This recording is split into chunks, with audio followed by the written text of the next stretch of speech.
इस वीडियो को जरा ध्यान से देखिए आप। दोस्तों, एक दिन एक फकीरनी सड़क के किनारे बैठकर भीख मांग रही थी। पास से एक शख्स का गुजर हुआ। फकीरनी ने आवाज लगाई, अरे साहब, अल्लाह के नाम पर कुछ दे दो। वो शख्स उसकी पुकार सुने बगैर उसके पास से गुजर गया, मगर उसके हाथ से एक पर्स गिर गया। जब वो शख्स चला गया तो उसके जाने के बाद उस फकीरनी की नजर उसके पर्स पर पड़ी। वो फकीरनी ये पर्स देने उसके पीछे भागी, आवाजें लगाई, अरे ओ साहब, रुको रुको साहब जी, आपका पर्स गिर गया है। उस शख्स ने कहा कि नहीं, ये मेरा पर्स तो नहीं है। फकीरनी बोली कि साहब, पर्स ये तो आपका है और आपके हाथ से गिरा था, मैंने खुद देखा है। वो शख्स कहने लगा कि अरे मैंने कहा ना कि ये मेरा पर्स नहीं है, हटो मेरे रास्ते से, जाने दो मुझे। ये कहकर वो वहां से चला गया। वो फकीरनी बहुत हैरान हुई कि आखिर ये शख्स अपना पर्स लेने से इनकार क्यों कर रहा था। खैर, वो एक जगह बैठकर पर्स को खोलकर देखने लगी तो उसमें चंद पैसे और एक कागज भी मौजूद था।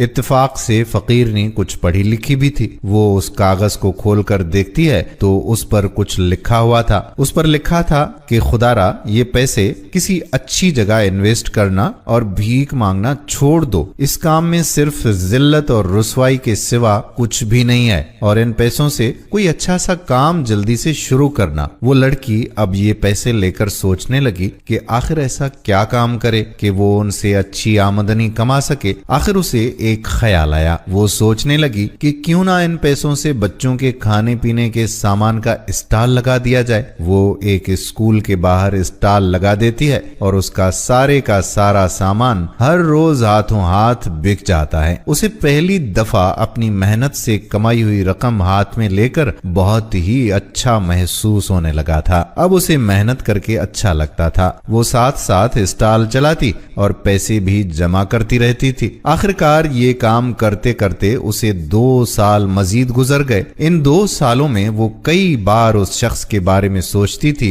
जिसके सबब उसकी जिंदगी ही बदल गई थी, मगर वो शख्स उसे दोबारा कहीं नजर ना आया। इन 2 सालों में वो अपना बेकरी का कारोबार भी स्टार्ट कर लेती है, जो वक्त के साथ साथ एक मशहूर बेकरी बन जाती है। और आखिरकार एक दिन वो शख्स उस बेकरी में केक लेने आता है। वो दुकान में दाखिल हुआ और यहाँ पर मौजूद वर्कर को केक का ऑर्डर कर रहा था कि वो लड़की अचानक उस शख्स को देखकर उसके पास फौरन चली आई और कहने लगी, अरे सर, आप? वो शख्स पूछने लगा, जी आप कौन? लड़की ने कहा कि सर, आपने मुझे नहीं पहचाना, लेकिन मैंने आपको पहचान लिया है। भला मैं अपने मोहसन को कैसे भुला सकती हूँ? याद है आपको, एक बार आपने अपना पर्स गिराया था और उस पर्स में आपने एक लेटर भी